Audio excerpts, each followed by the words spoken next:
As we know and have heard, the previous system was over 35 years old. So when we arrived, we brought in experts from the outside to review the system as we found it and to help us make the right business decision for the state. As we all know and have heard, any IT transition of this magnitude is challenging.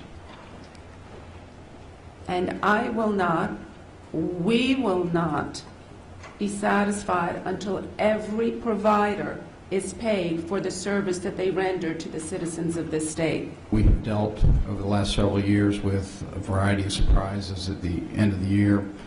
Our Medicaid budget has overrun, where we've had to divert resources from other parts of the budget to fill Medicaid holes. I don't know if this question is for the department or for CSC, but do we have the analytics in place yet and turned on to be able to track and forecast our Medicaid budget? The short answer is no. We don't quite have the analytics there that we'd like to have. This is all about one thing, and it's kind of tweaking the Nike motto. It's just fix it, is where we need to get to. But once we accepted the system and went go live, this is no past administration's responsibilities. It's ours. We own it. We own the problem. Now we have to fix it and make it work.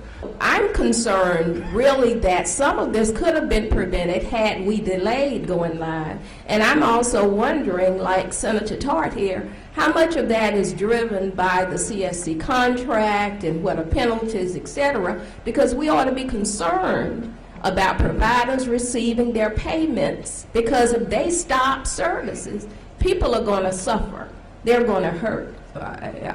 That was just a business decision based on all the data in front of us and based on all the consultants. It was not an option to delay. I run a small business with about 90 employees, and if I was 90 days out on some of the cash flow from my customers, I couldn't make it, and we have had a number of people furlough their employees. We've had a number of people, I've had developers and real estate agents calling me saying, is this true? He's not getting paid by the state. He can't pay his rent. We've created a tremendous hardship. So how much longer is this going to have to go on? Because your back's to a lot of the people in here, but there are a lot of people rolling their eyes and shaking their head. I heard today that all the problems that were raised can be addressed easily. Well, then do it.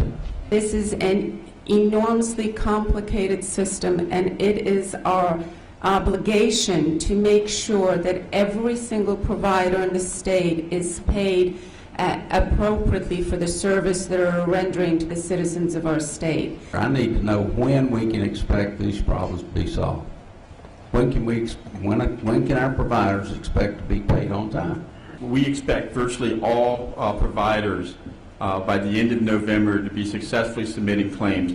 To your point about problems, we will have problems for months to come. And it is the nature of implementing a large-scale system. But again, our focus is on the providers and getting them paid. But what I don't want to do is paint a picture that every single problem in this system will be addressed in any time in a short period of time here. It will take time to get through that. But the issues that affect the providers are the ones that we're focused on a go-forward basis.